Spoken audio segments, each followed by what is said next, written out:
Great. I've done a few slides as well, so Yeah. I'm happy to share those as well, if that helps. Fantastic. Yes, that's great, Paul. So I'll just for the recording, I'll just sort of formally introduce. So so I'm Adam Walton, who run the energy topic group, and tonight's speaker is Paul Walsh from Selwood Housing. I'm sure you'll introduce yourself, talking about the challenges of retrofitting and new build in social housing for energy efficiency. So I will just put sharing there. Now you should be able to share now if you just click share screen. Right, this will test my this will test my my skills now. So you should have a menu bar at the bottom of your screen. Yeah, and it should have share screen highlighted.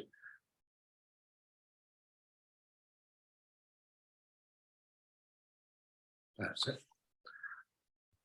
Okay, can you see the slides that I've done? Yes, we can see that fine. Yeah. Great. Can you just see the slides, or can you see the notes as well? I'm not, because I can't actually. At the moment, it looks like it's sort of like you probably want to put it onto slideshow. That's it. Click that one, and then. Super. That's it. Perfect. Yeah. Great. Okay. Well, thank you for the invite. I'm Paul Walsh. I'm Development Director at Selwood Housing. My colleague Liz Daniels is the Asset Manager at Selwood, and she's been overseeing the retrofitting of our properties. Unfortunately, she's got a sort of long-standing commitment on Tuesday evenings, but between us, you know, we're happy to try and come to more groups and share with you our learning, understanding, and what we're doing as well. So what I was thinking of trying to cover tonight is a little bit about who Selwood Housing is, our current position in terms of getting to an EPC C rating for all our homes by 2030.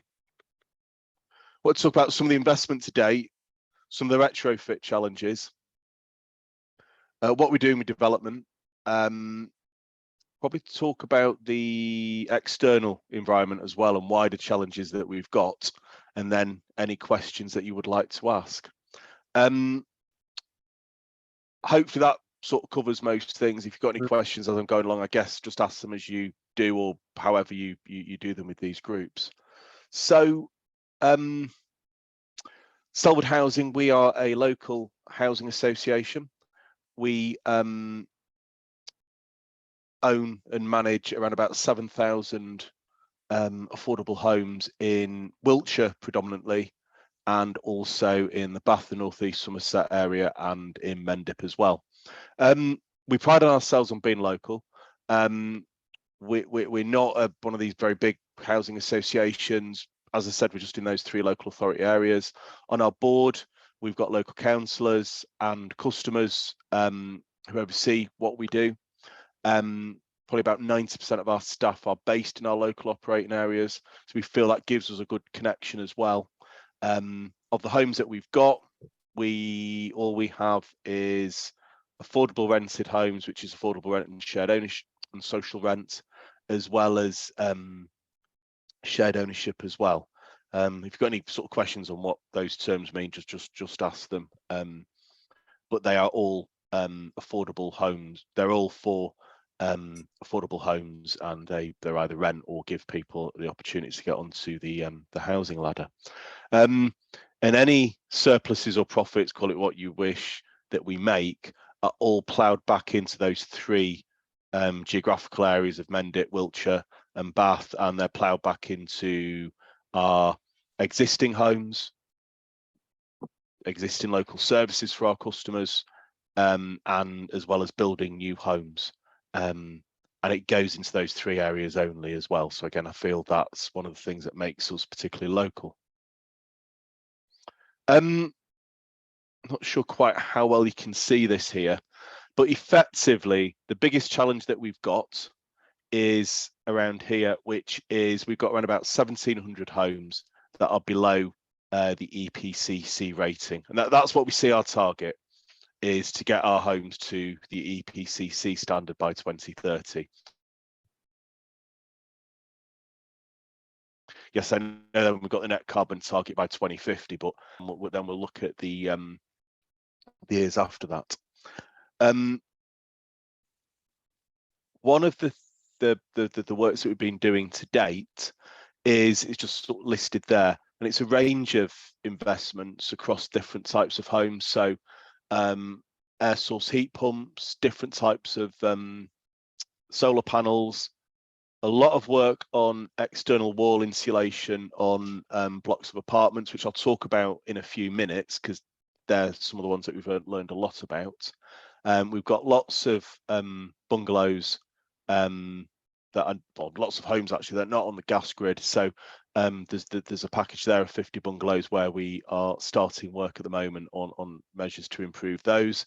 In Melksham, we've got a number of homes again where we're selecting as pilots for external wall insulation and a sort of another package of works.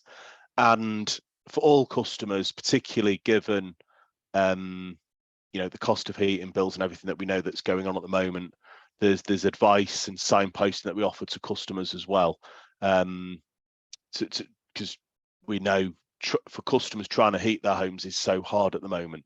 There's this whole sort of range of work that we're doing there. I think that's just shy of just over 900 homes either have had that package of works or are due to get that package of works in the next year. In other work that we're doing is the energy efficiency funding, the decarbonisation fund that the government has got. We're looking to submit a bid on that in the next few weeks. Some of these figures are approximate. We're still working on them, but we're working with the West of England Combined Authority and the South West Energy Hub, and we've selected 159 homes, which are an EPC D rating or lower, for a wide range of works. We're looking to get grant funding of around about 1.4 million. We'll be complementing that with about £4 million as well. And again, on these, it's about trying to learn what works, what doesn't work. We've got a bungalow there at the Maltings in Warminster. It's an EPC D-rated property, but even to get that up to standard, we'll be needing to spend about £20,000 on that property. Combination of just the loft insulation, but new heating as well, and better ventilation and PV panels as well. So there's a whole package of works for that property just to get it up to that standard. Other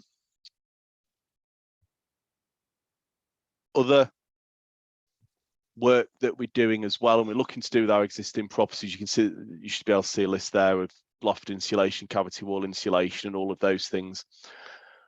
What we're trying to do is combine that work with work to our existing homes. So where, say, we're doing window and door programs, we'll be looking at the wider sort of improvement works that we can do to properties as well. So we're trying to combine work as we're doing it, because one, it's less disruption to the customer. In some senses, it's better value for money, because if you're there, you're doing work, you can put a package of works together, that's better. The drawback to that sometimes is the balancing act is some of those products that you might be replacing now because it's a package of works don't actually need to be replaced this minute, that it might be in a few more years' time. So there's that balancing act to be had as well. And at the moment, we don't have all the answers. We don't know how every single property can be brought up to the EPC C rating. For a large number of properties at an EPC D, it's relatively straightforward. But for other properties which are much older, it is really difficult. And like I said, we don't have all the answers at the moment. We're working on it. Excuse me. Hoping, you know, as technology moves, then hopefully we can find all the ways necessary to bring those properties up to an EPC-C standard. Just in terms of some of the retrofit challenges that we've had, what we've got here is, I mentioned before, we improved about 60 odd apartments. It was a number of blocks of apartments in Trowbridge and in Melksham. You can sort of see the difference, but on those, the biggest task, the main thing was the external wall insulation that we did. We combined that then with work on in terms of doors, in terms of windows, and put together a whole package of works on those properties to bring them up to that standard. The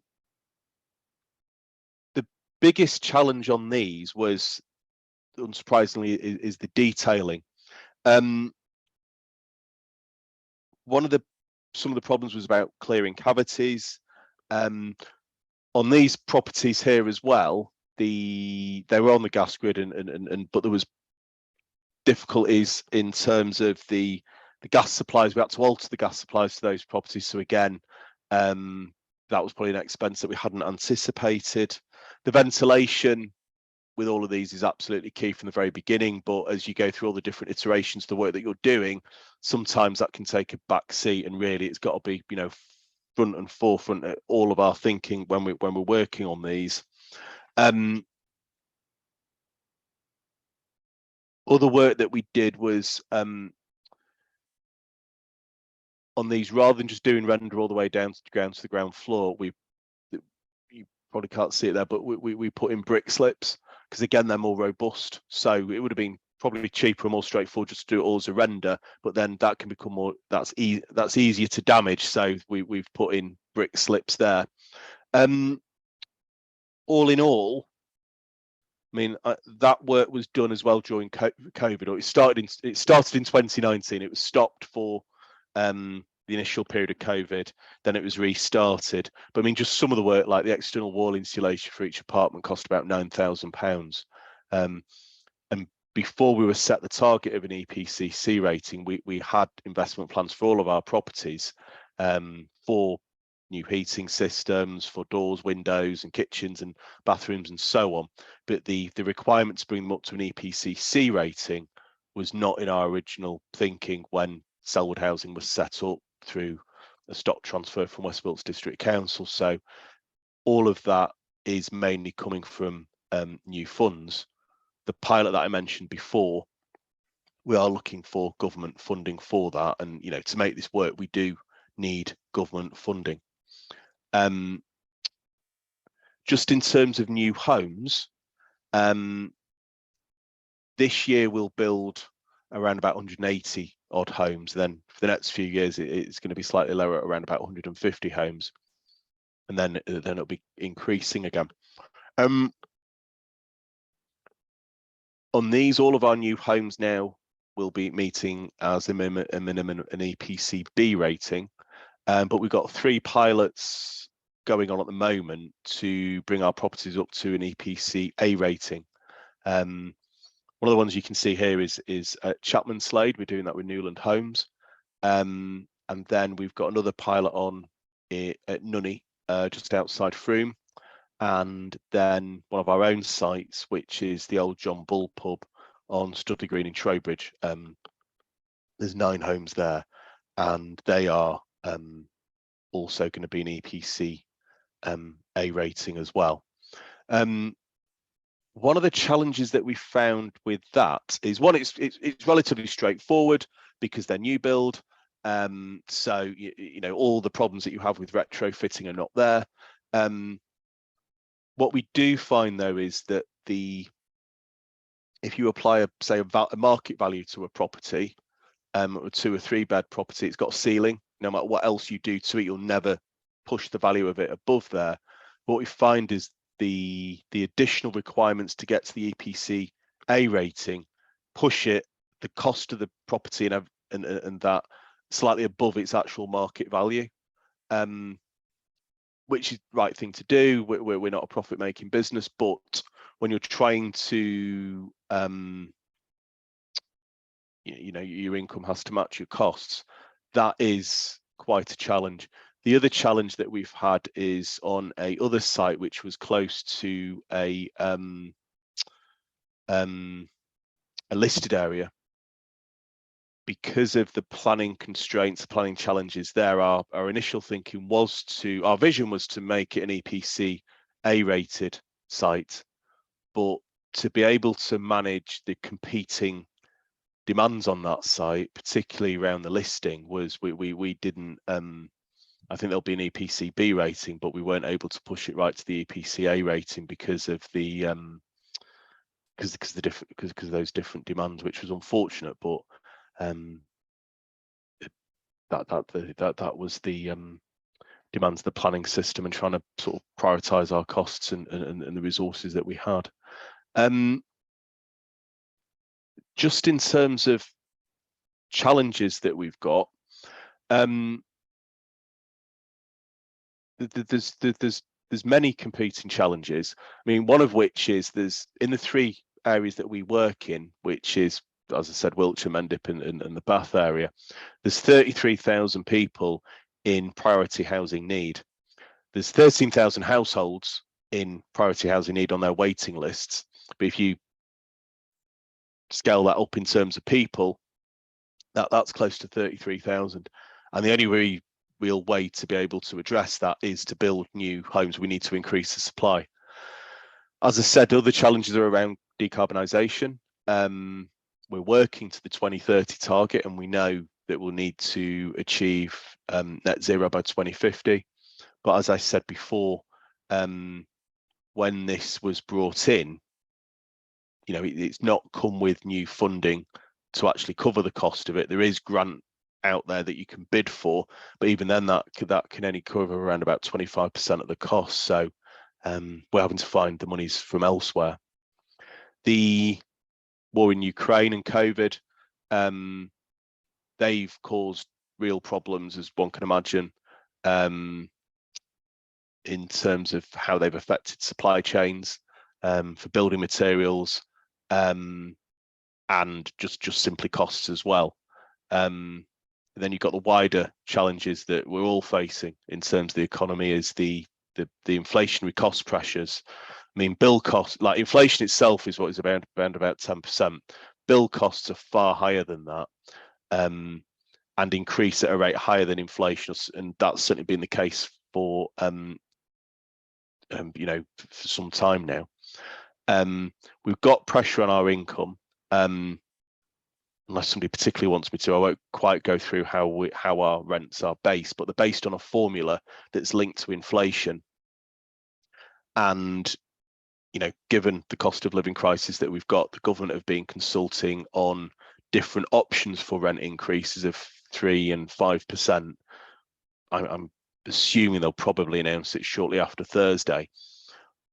And for our customers, it'll be very, very difficult for them to be able to afford rents. But for us, in terms of the income, to be able to pay for ever increasing costs, whichever way that works, that'll effectively be a real terms cut in our income, which I don't know how you can actually quite balance that out for the government, where in one sense they're trying to make sure that our rents are as affordable as possible, quite rightly, but equally our costs are going up and are going up above inflation. There is quite a lot of skill shortages out there across the piece, from IT to across everything, but certainly skilled tradespeople and skilled people to be able to do this sort of work are they're scarce, and because of that they cost more. So again, that's different. So it's not just the cost as well, it's just the ability to actually get that resource to be able to do the work, which is hard. And the housing market generally doesn't massively affect us, but on our shared ownership it does. And again, I think, you know, if anyone sort of reads the predictions for next year, the housing market doesn't look terribly good. And for ourselves as well, we can't stand still. As I said, we need to try and increase our supply of homes. But for our customers as well, they're always demanding, you know, faster services. People want more digital services as well. So there's huge, probably it's not so dissimilar to any public service or business really. There is big pressures on us. Particularly now it is a difficult time to be able to deliver everything, and particularly to bring our homes up to that EPCC rating. But we know we've got to do it. We're working on it. We know there's about 1,700 homes where we really need to focus, and there's about 7 years now to get there. And also on our new build, we are working to, at least the EPC-B rating, and where we can, we're working on those EPC A-rated pilots now, so we can understand better how to, try and bring all of our homes up to, or bring all our new build homes up to that standard over time. And that was a sort of probably quite a quick run through what we're doing. But certainly happy to answer any questions. If it's a technical question on some of the retrofitting work, I may not be able to answer it because Liz would know far more than I do about it. So forgive me now if it's just a general answer, but I will do what I can. And I'll just try and stop sharing first. Good. Thank you very much, Paul. That's really helpful and very sort of clear and honest presentation of what you're trying to do and some of the challenges that you face. I'm sure there are lots of questions, and a couple in the chat. I think the best way is if people want to ask a question, just use the reactions button to stick your hand up, and then we'll just take them in turn. And I'll just sort of facilitate that. So we've got one from Tony, first of all. Yeah, thank you, Paul. That was very interesting. I suppose, well, quite a few questions in a way. I mean, one is particularly about the skills side of things. And how do you see the skills being unlocked? How do you see your part in perhaps creating an environment in which colleges and apprenticeships have a long-term enough future in order to be able to then feed into the building industry itself, and then therefore obviously meet your needs? Should I just answer them as they go along? Yeah, Go ahead. Yeah. Okay, yeah. So we've got I can't think of the precise number, but each year we take on a range of different apprenticeships. I think it's 6 or 7 this year, and that will be across the business, but quite a few of them will always be trade staff as well. So we within Selwood, we've got we do a lot of our own in-house work. So we've got electricians, plumbers, our renewable engineers as well. So on this sort of work, it's we do apprenticeships for plumbers and electricians. So that's how we see ourselves contributing towards it. I mean, don't get me wrong, that's a small contribution compared to what's required, but we are a local housing association of a certain size, about 7,000 homes, about 300 staff. So we do what we can in terms of apprenticeships and work with Wilts College and other areas to do it. Well, I was thinking. I mean, it seems to me that obviously a lot of organisations are doing apprenticeships, but as you say, quite small scale. But the fact is that the demand you have for trained people. I'm just wondering if there's some way of you sort of looked at other housing associations and see their problems, which are probably very similar, and said, look, if we actually say to colleges, this is not working. We need more people to be coming through. Can you set the courses up? Because we can guarantee, some sort of flow of work that will, because then companies will feel secure in actually, taking that on. It's the old chicken and egg problem that we had with, for instance, around, the Green Homes initiative or so-called initiative, where people, companies set up companies to do all this work, and then the government pulled the rug on the funding. So, I think housing associations, presumably you've got a relatively secure flow of work that you can, feed out into the industry. So, we're seeing this in all areas around retrofit, particularly, where you do there is that big skill gap. I'm just wondering how we can sort of address that in a way that really serves, because we've got to get on with this stuff. I think we do play our role, and yes, we do try and work with our other housing association partners in the area. We try and work with the colleges, Wilts College particularly in this area. But yeah, I mean, it is a big problem. It's a national one, and I think, it's not about, we could do our part by collaborating, cooperating on a local scale, but I think, and I'll probably default to this answer for quite a lot of it, it requires that national leadership to say this is actually a priority, and a proper sort of plan and resources around it. Okay, thank you. Sylvia, is that Sylvia or some? It's Jeremy, in fact. Hi. Sorry, you're called undercomes. I'm on Sylvia's laptop. Right. Excuse me, a bit croaky tonight. So thanks very much. Really interesting talk from how it is from the front line, and particularly the rather worrying issues around capacity and trained people. But I picked up on some figures that you gave. You've installed 388, nearly 400 solar thermal installations and 234 PV installations. And I was curious about that, because we've heard various tales of people with solar thermal having problems with maintenance, leakages, and limited lifespan. 5-10 years is quite good for a solar thermal installation, whereas 25 would be normal for PV. And there are now 200 quid diverter switches, which just allow you to divert unused electricity into a hot water tank.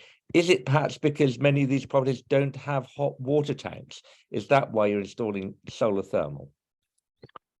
I do wish Liz was here now. She could answer that question better than I can. I think it's more to do with history, is that when we would have started our programs back in, I think the first homes that we did that really pushed the environmental standard of our homes was around about 2009, 2010, where you may or may not recall, it was the old Code for Sustainable Home Standard. We're with the minimum sort of level for us then was level 3, so he's tried to push it to level 4, and it would have been back then. Some of these properties probably would have had the thermal solar panels installed, and yes, what was probably cutting edge technology 10-12 years ago is now seen as old hat. And some of them will have some of the sort of problems that I think you've mentioned, and have certainly mentioned there in the chat. And that's the difficulty when you do this. Whatever you put in, within 10 years, the technology probably moves on and moves on again, and you look back and think, oh, if only but you can only put in what you can at that point in time. And again,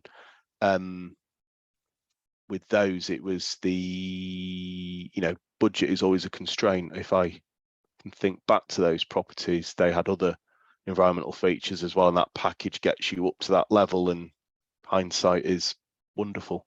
But I think whatever we do, we'll always have this, because you'll have constant programs going on, and at some point you'll have brand new cutting edge technology, which is great at that moment in time. And you'll look back and stuff that you've installed 10 or 12 years ago and go, well, why don't you put the brand new stuff in? But you just this constant cycle of replacement and learning. Okay, great. There was a question in the chat about does it cost your tenants anything to do these upgrades? Not specifically, no. So it doesn't affect, once customers had these improvements, it doesn't affect their rent. Their rent is set by a government formula. The requirement is that we bring those properties up to that standard. So no, it doesn't. Yeah. And when you say the requirement, this EPC requirement, I think, as I understand it, that's a national legislative target that all landlords have to meet on a certain date. Is that right? Yeah, I'm not actually sure. I'm not 100% sure if it's actually finally been enacted in legislation or not, but it's the regulator for social housing has been saying to us, that's the standard that the government wants to get you to. That's what you need to be doing. That's what needs to be in your financial plans and your business plans. So we know that's the government's aim and standard. So that's what we're trying to work to at the moment. Right. So you're doing that because yeah, obviously you can see it's a good reason, but you're doing it to meet a standard. So it's not something that you do because it's a cost to the tenants or anything like that. You're doing it because it's the right thing to do and it's a requirement. Yeah. Yes. Answering that question. Yeah. Okay. Brilliant. Julian, you had a question. Thank you. Yeah, fantastic talk. And I had lots of questions, but I'll just try and highlight the most important. So I was wondering what sort of problems you had getting the list. No, the first one I'd ask is what are the main things you'd like to see the council and the government do to help this process along? And are you collaborating with other housing associations to try and lobby for that? Right. So in terms of lobbying, I mean, we don't lobby individually, but we're part of different trade bodies. So we're part of what's called the National Housing Federation, which is the sort of trade body for housing associations. So we're members of them, and we're also members of a other group called Place Shapers, which is a body that represents smaller sized housing associations. So both of those lobby government a lot more effectively because they bring the whole of the the voice of the sector together, rather than to be blunt, the minister might get a letter from Selwood Housing and they go, that's terribly interesting, on top of their huge pile of everything else they've got to deal with. The trade bodies have got a much more effective way of being able to go in and talk to the ministers and the civil servants and those people that need to talk to, and can put a much more, so this is the picture from the sector. I think there is good working relationships there, certainly between the NHF and Place Shapers and the ministers at the Department for Levelling Up and Housing and so on. Right. What would we like to see? The one thing is my expertise is probably more new build than retrofit. When we're trying to do new build homes, quite rightly, there's really competing priorities for what people want. We want the properties to be aesthetically, we want the properties to be aesthetically good as possible. We want to get lots of sort of payments to pay for all of the community things that the community needs. If it's in a listed area, we want it to mirror the listed area. We'll want wooden windows and so on. There's lots of things that we need, and when you're trying to do so many different priorities, what ends up happening is that each one gets slightly watered down. If somebody said, the most important thing is to address the housing crisis and to build homes that use as little carbon as possible, that would help. I know there'd be 101, well, more than 101 people saying, well, that's fine, but what about this, this, and this? And I'm not saying that they would be right or wrong either, but it's about priorities. And I do wonder if, the need to build homes to get to net zero, ultimately, other priorities will need to take a sort of secondary place, really. Yeah. Which ones they are, I'm not sure, and I won't want to get into that debate because that could take us well into the late evening. But I just think it's about priorities ultimately. Sure. Yeah, thank you. I understand. I mean, obviously, from our point of view, the 2050 is very much too far in the future, but I don't know if it's going to come forward. And it's also sad that we can only get to EPCC at the moment, but I understand the constraints. I was going to ask, what's your approach to the off-gas grid properties, and what's your approach to the ventilation? I was pleased to hear you were doing a lot of stuff on ventilation. So on the ventilation, I think the whole of the housing industry learns and is learning how important ventilation is, and we think of different heating systems and this, that, and the other, and then actually realise ventilation is absolutely key to how people live in their properties, and people live differently as well. Whatever model that we've got for how a property should be ventilated, once people are living in the property, it'll always behave differently. but it is important. It probably is a fight every time to make sure that ventilation is at the forefront of what we're trying to do.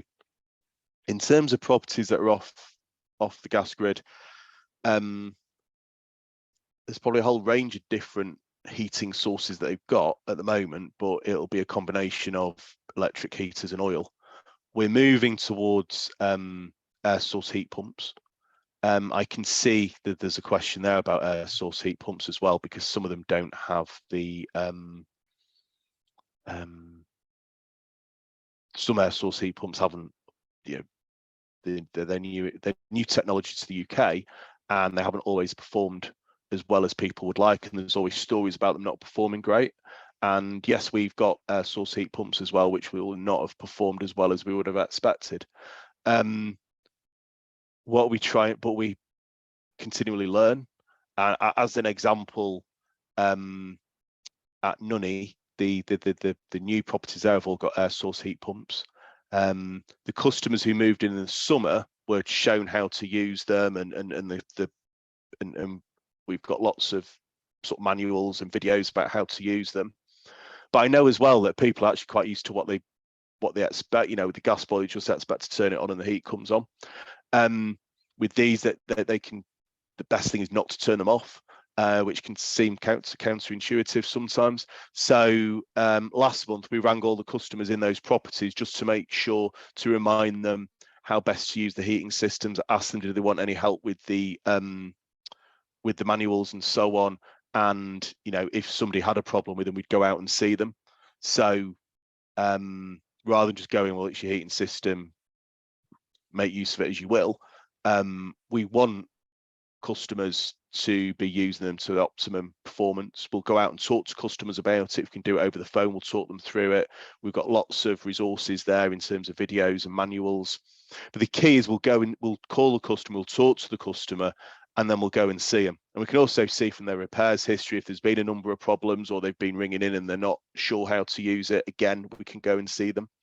So we're trying to do that much more tailored support for people, because, you know, for some people it's great, they love new technology, they take to it like a duck to water, but for other people it's different, and we're all different. Some of us like new technology, some of us don't.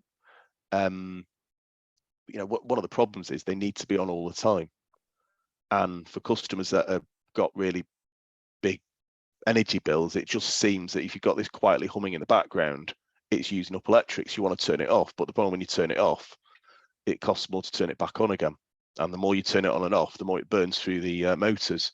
So I've probably strayed onto a few questions there and answers, but No, the main thing is, in terms of the off gas, it's likely going to be air source heat pumps.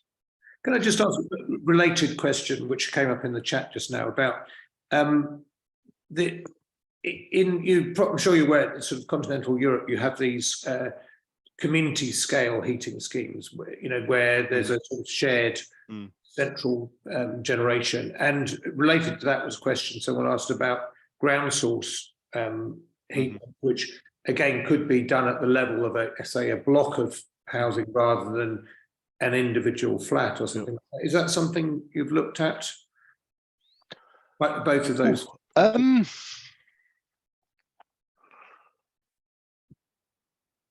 Right. In terms of the ground source, not in great detail. I'm trying to rack at the back of my brain that we had a land-led scheme off gas that where we possibly looked at it, but we haven't looked at it wholesale yet. One of the reasons for that is, as a relatively small housing association, if we fit technology that at some point doesn't actually quite work, is experimental, or is experimental to us or experimental to the UK, then if it fails, we've got to replace it, quite rightly.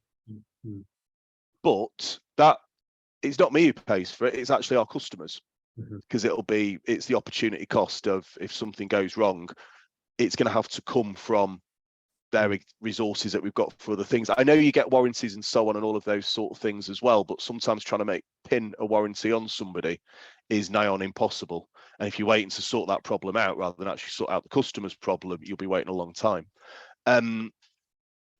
So no, we haven't really looked at those in any great detail yet. I think our approach is when technology is more proven, then we'll look to adopt it. But we're not going to really try and look at experimental technology at the moment, because quite frankly, we'd rather other people learn and Fair enough. Yeah. and then we'll benefit from that. Yeah. Good. Can we move on to Shirley's questions? I might just share them okay. around a bit. I just got one last one I'd like to ask you if possible, but We'll go for it. Then, Shirley, yeah. that's right. Yeah, sorry. Yeah. So the last one was you mentioned about the build costs being greater than market costs, or getting pushed greater than market costs. I assume that includes sort of land costs and developer margins and things. I mean, where are the main cost problems, and what needs to happen to address those? Because, you know, my sort of ballpark is build cost tends to be half the sort of end price, and you know, maybe that's not the case for you. I'm not sure. And do you use sort of developers who take a big margin, or have you managed to get something with developers where you cut that out to a certain extent? I don't know how that works. I'm sorry, I didn't get all of that question. Sorry. Okay. I was just I don't know if it's my connection or. Yeah, I was just querying about, you made the point that to get to EPCA, your build cost was going to exceed the market value. Yeah. And I was just wondering if that build cost included things like land cost, developer margin, and all these things, and you know how that breaks down, because generally I tend to think of the build cost as being half the end market value, but maybe that doesn't sort of apply in your case. And I just wondered how it all worked out for you.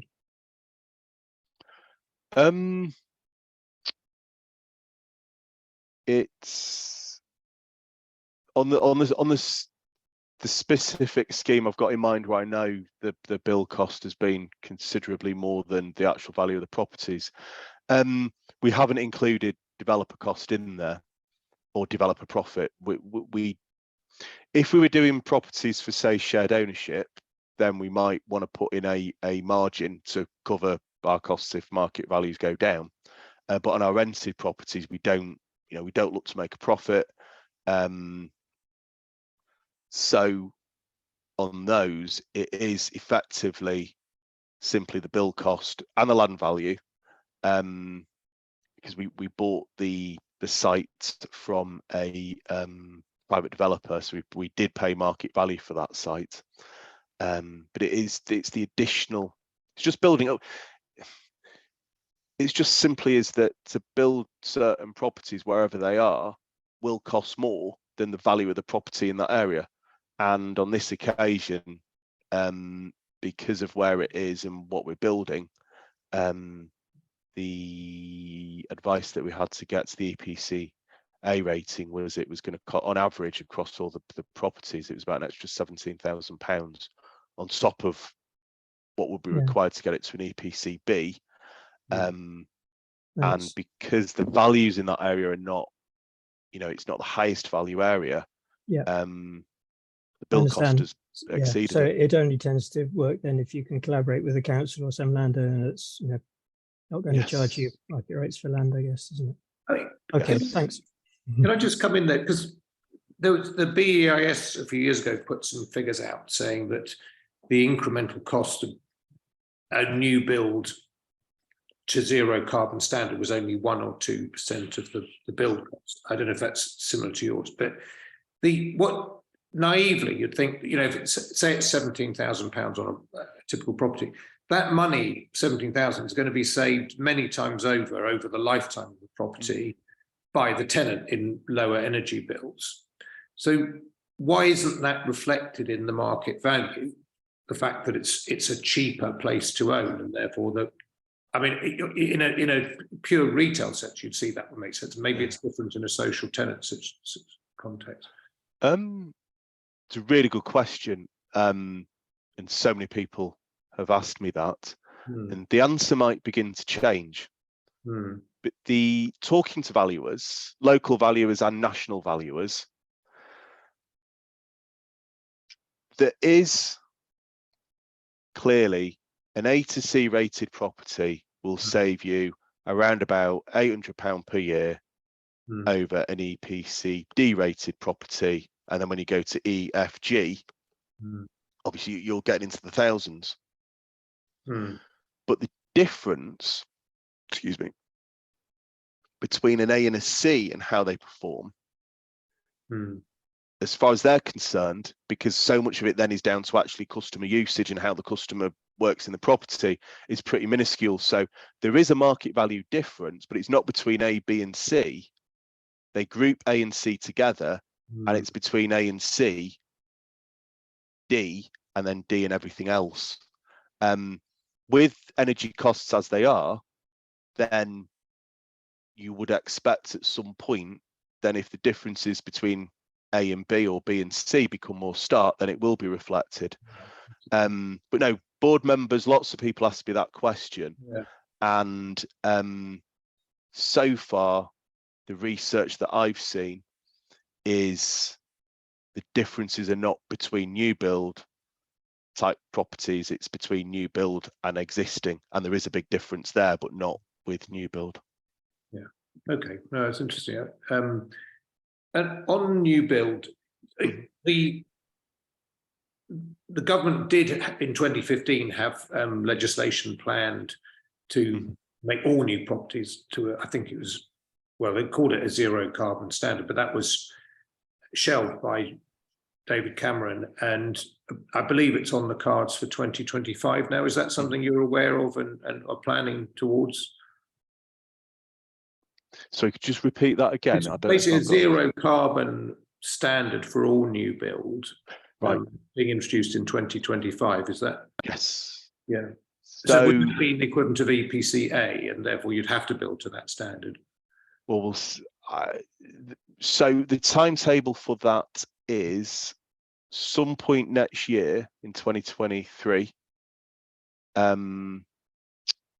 This is what I read a couple of months ago, so it might, if somebody might know something's changed, so don't quote me absolutely for this, but my understanding is the next year the research on how to get to this standard will be released and discussed and consulted on. In 2024, the actual guidance of what's required to get there in terms of what will be in building regs will be published. And then from 2025, any new build homes probably that come into planning from a specific date in 2025 will have to meet that standard. What is likely to happen is, because properties are so, you might be 2 years into the planning system before you actually get a planning decision on big strategic sites. There's bound to be a transitionary period as well. So it'll probably tick over for a couple of years before that becomes the absolute norm. But we're waiting. My understanding is in this coming year, not far off now, the research on and the options on how to get there will be published. So at the moment, I don't know what the answer would be. I will await what's in the guidance and the research. Yes, great. By the way, I don't know if you've seen the chat. We have on the call here Bean Beanland, who's the head of the Heat Pump Federation, which is a national body, and with enormous technical knowledge on generally. So if you're interested, I think he's probably put his details in there.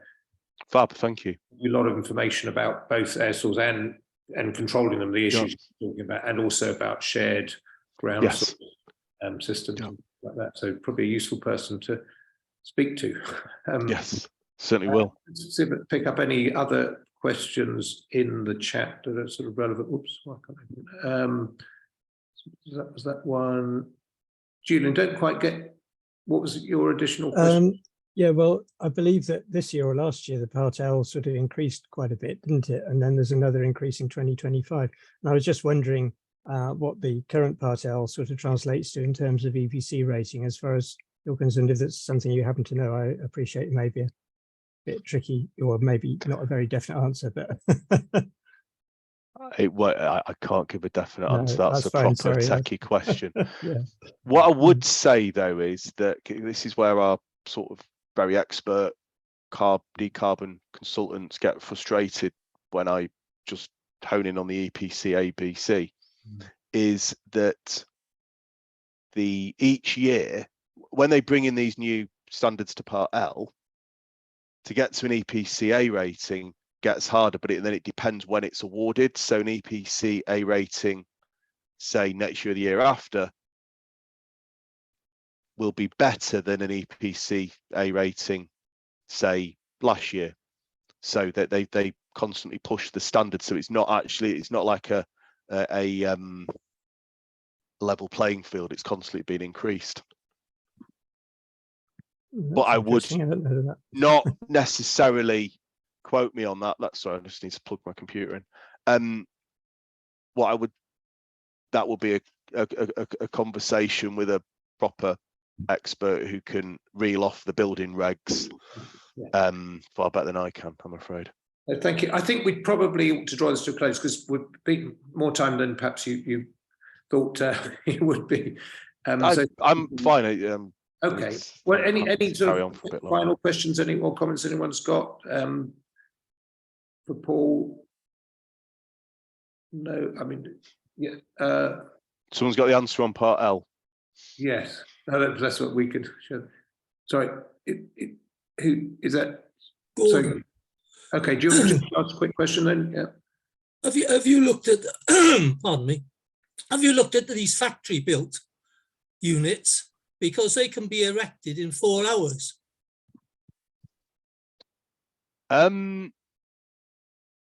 Yes and no. So we've got an open mind, and on the right site, we would look at using factory built products. And we're keen to at least try one pilot. We've not found the right site to be able to do it yet, because we'd need to identify the factory first before we identify the site, because when you're going in for planning, you need to be basing it around the factory design product. Whereas at the moment, we get planning on a site, the planners and us will work on it, and then it's almost too late to get the factory design product. I'm not going to name names either, but in about an hour from here, we've been monitoring a site where they are using factory built homes. And I think it's fair to say it's taking longer than that to do, and there's still learning to be done between the precision that's built in a factory, which is lovely and air conditioned and nowhere near any of the elements of weather, to when it actually gets to site, and then necessarily the precision of the foundations and the groundwork is there, and then trying to get this designed factory piece of product in pretty poor weather. So there's still challenges there. Could I cut in there, Paul? Because literally, Bill, myself, and Graham from the WCA, we were there at a factory build this morning. It's down in Dorset near Bournemouth. It's called Roll Along, and they are the company that has the contract with Wiltshire Council. So we had an interesting look around the process there, and the product they put out there, as you say, is obviously they have a range of different types of housing that they can offer. They're perhaps a little more flexible than some modular building manufacturers. And the finished product there is seemed a pretty good standard.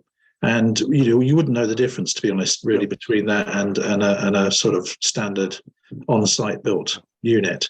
But yes, I think the advantages of that is quality control, particularly around insulation and things, which is critical, and air tightness. But what happens on site can often be a different thing. They've actually built them on one of the holiday homes that we actually use, and they've built 20 of them, and they've all got air source heat pumps and the solar as well, and they seem to be very happy. And you can get a 60-year warranty on them, and you can sell them, obviously. So they're pretty good. no doubt they're the future as well. The company and site I was thinking of is not any with Wiltshire Council, or I know Wiltshire Council's partnering with Magna Housing with Roll Along, and Laura from Wiltshire Council, who I think is one of the senior housing managers there, who's been working on it. She's done various presentations to us, and I keep in regular contact with her about what is working there. This other site is the factories up north. I won't name them, but I know that they've had some challenges as well. But with any new technology, you'll have challenges. And like I said before, I think we'd rather wait and see how that evolves, and then we'll buy into it. But we are looking at it, but not right now. And you're aware of what Wiltshire Council are doing in that area, so that's good. Yeah. Oh, yeah. No, we work with Laura really closely, and Laura's shared with us what Wiltshire's done and what Magna's doing with Roll Along as well. So yeah, we're watching that with great interest, and no doubt we'll see them when they're finished and so on. Yeah, Bill, you were also on a bit. Do you want to comment on that or question on that? I just make a quick point. The to correct Gordon's view, they Roll Along today told us that they were erected in 4 hours. Well, they weren't erected in 4 hours. The shell was put up in 4 hours. It took them 4 weeks to finish it. So it was slightly longer than the 4 hour build, but the units were weather tight when put up. Yeah. So you didn't have a problem. They don't have a problem of having to protect them from the weather as soon as they're in. So the 4 hour initial erection provides a weather tight facility to complete, but it still took them 4 weeks to connect the electricity and all the other stuff.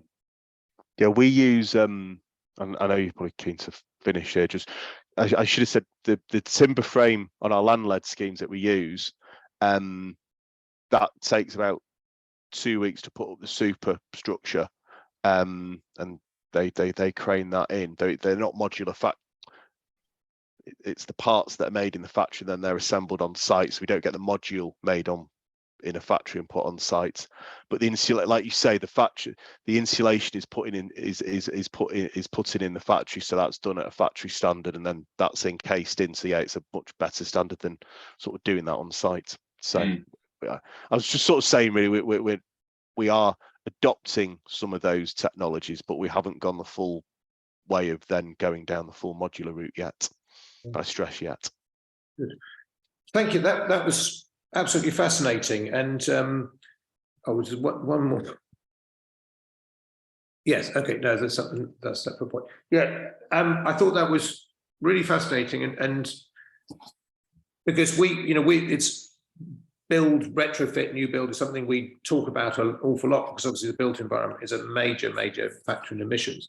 And I think having that first-hand experience of some of the challenges, because clearly, you're committed to doing it, but it's just not easy. Even if, legislative frameworks were in place and so on, like that, there are some real practical challenges in doing it. So that was, I think, very enlightening for us all to understand that. So thank you very much on behalf of everybody, and let's hope you're successful in that, and if we can sort of keep the dialogue going, that would be very helpful. So do feel free to drop off. We've got a few other things we wanted to talk about, but overall, so thank you very much indeed for joining us, Paul. Well, thank you for the invite, and thank you for the time taken to listen. More than happy to stay in contact and work with you, because we'll certainly learn from you as much as if we can share any lessons that we've got. The collaboration side is so important, and the shared learning is so important. So yeah, and if you wanted to come and see any of our sites, particularly the EPC A-rated ones, if any of you are interested at some point, if you just get in contact, Sure. We'd be more than happy to take you down. Then you can see it. They'll be finished in about February, so give us a shout. But apart from that, I would like to stay, but I can't. Just finished. No, of course, catch up with my two daughters before one of them kills the other one. So, but yeah, thank you very much for the invite, and thank you see very you all much. soon. Thank Cheers. you. Bye. Bye. And yeah. and also thank you to Shirley for arranging that, suggesting it in the first place. I thought it was very interesting. Right, we've got the final item I wanted to talk about a little bit about sort of lobbying and so on around national energy policy, and then Christian asked at the end, could the steering group members just stay on for sort of 5-10 minutes just to talk about a steering group issue. So if we just talk briefly about the sort of national energy policy. So I touched on this at the last members meeting, basically sort of thinking that, you know, with all the sort of U-turns and craziness that's been going on at national government level, it'd be quite good to try and sort of do our little bit to sort of push for some clarity around that. So a small group of us are getting together to sort of think of that. But I just wanted to sort of throw it out to the group, just sort of broad thinking, really. I've been sort of doing some digging around in terms of what is the current government position as far as it's possible to get any clarity on it, which is not easy. But there's quite a number of sort of statements have been made recently, mostly under Boris Johnson, like the you know, the energy independence and energy security strategy and stuff like that was published in April, which made some reasonable commitments in terms of solar, less so in terms of onshore wind, but there were some sort of bold statements in that. And obviously Rishi Sunak's made some general comments on COP and so on, but we know very little specifics. But at the moment, it seems like onshore wind is still banned, and solar, unless so things tell me differently, is still very much in limbo, because this suggestion of not allowing it on 3B land, while it hasn't actually been taken up by the current regime, they haven't said it's not going to happen either. So I imagine, Sophie, perhaps you can help us, there must be a bit of a sense of planning blight at the moment in the sort of onshore solar farm world because of that, and it would be very good to get some clarity on that. So so those are the sorts of the two key issues. And the other major issue, of course, is the whole one we've just been talking about, which is sort of energy efficiency in the sort of built environment and so on, which clearly, as Paul was just pointing out, having some real clarity at national level in terms of priorities on that would make a big difference to what social housing tenants, amongst others, would be doing. So those are sort of three key areas we were thinking of doing some work. So Sophie, I don't know if you've got any sort of thoughts on that since we last spoke. Yeah, I think that the situation on solar isn't quite as bleak as that. I think the fact that the new government hasn't said anything about it is being seen as quite a good sign, and I understand that some people in the industry who've been speaking to government ministers have got the view that it's very much similar policy to what we had under Boris Johnson's government, right. Although they haven't actually come out and explicitly said that. But the Environment Audit Committee is doing an inquiry now into solar technology. So that's a good sign. So I think I wouldn't want to say that problem has completely gone away, but we would be surprised to see it come back. There was also some discussion in Parliament today, actually, a quite encouraging discussion about onshore wind in terms of government partnering up with community groups to promote more onshore wind. Right. That's obviously that's based on something I saw on Twitter today. So it's not I'd say it's very early stages, but again it's encouraging noises in that sort of area. If you wouldn't mind sharing that somewhere, I mean, I hadn't, obviously today in Parliament, hadn't heard about it, but we're a community group, maybe something we could do, or community energy, lots of community energy groups in Wiltshire that we could tap into. I'll see if I can find that, actually. Yeah, if anything like that. It's good to know about that sort of 3B threat. I guess the reason they're keeping, I mean, it's no news is good news, but they don't want to jump up and down about it, because Richie Sunak did say during his previous leadership campaign that he was against. Well, he did, but I think he only said it because Liz Truss had said it. That's right, yeah. And that's what we've heard back, you know, from from the government, and that basically how long was do we have Liz Truss for? 5 weeks or something? That should be regarded as a sort of bad dream, and we've all moved on from that now. Good. Well, let's hope so. We're just in a sort of slightly less bad dream at the moment. But anyway, yeah. Oh, that's good. Well, yeah. If you could that onshore wind, because they've been talking for some time, like in the energy security strategy, about consultation around the what do they call it, with the communities, partnerships with limited number of suppliers and communities, or supportive communities and so on. That may be what they're talking about. So yeah, I've found the tweet. So it says the government's moving beyond quoting its commitment to new renewables, and has recommitted to consult on potential partnerships with communities who support new onshore wind farms in their area. So I'm not sure. I'm not quite sure how much of an advance that is really on current policy. And that's basically current saying policy is basically, you know, you can build a wind farm if everyone locally supports it, and of course, usually there are plenty of people who don't. Yeah. So that's basically saying the same thing that was said in the energy security strategy paper. Yeah. Okay. No, thanks. Go and get a chat to Ian Dale. He's very chattable. So who's that? Sorry, Ian Dale. Who's he? Eco Gloucester Energy people. Eco Electric. Dale Vince, you mean? Oh, Dale Vince. Sorry, Dale Vince. Yes. Yes. He's very chattable. Yeah. Yeah. How community minded he is, but yeah. Yeah, he's looking to build some more now. Well, okay, good. So that's what we're doing. So Sophie and I and Nick and also Julie are going to get together and sort of share some thoughts. But I just thought I'd sort of share that's where we're thinking at the moment. So and anyone who's got anything they want to contribute to that, let me know, and we'll try and get something out. But it's really good to hear that solar thing is not such a threat as it seemed to be, because that was a really major problem, I think. Okay. Anything else? What's happened to good energy? As an energy group, we ought to be trying to push for offshore wave and wind, wave power and things like that, because we are an island, and the wave people reckon we could be self-sufficient within 3 years.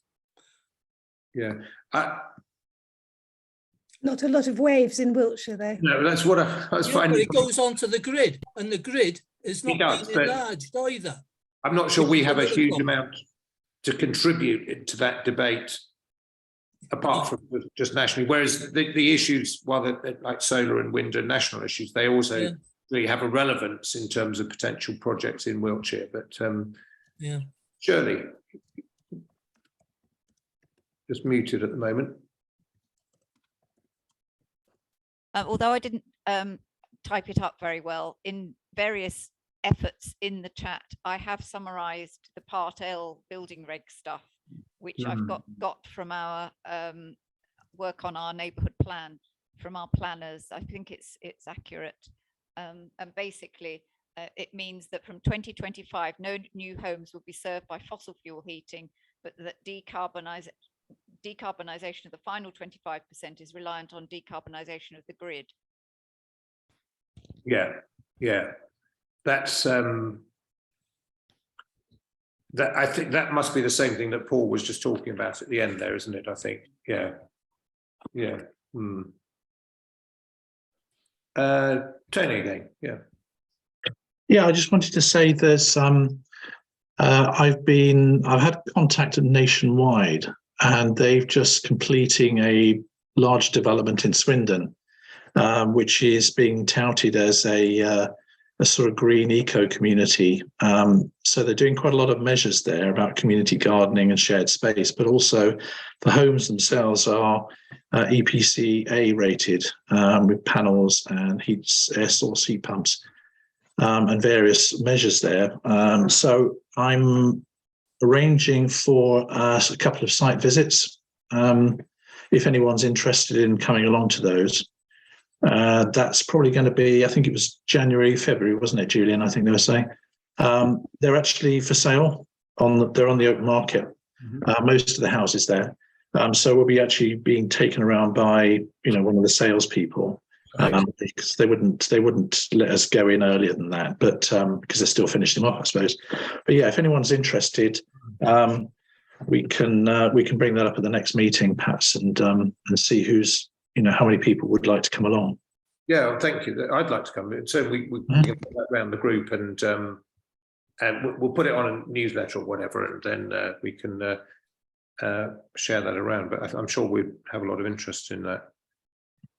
Yeah, and I think we'll probably join up with Julian's mob in Swindon, being on their doorstep anyway. Yeah. Yeah, I wish we had a bigger mob. It's a shame. I wasn't sort of keeping up with that final negotiation about when we could go in, but very often, there's interesting stuff to see during the final stages of construction, isn't it? But I guess we didn't manage to find the contact on that. Okay.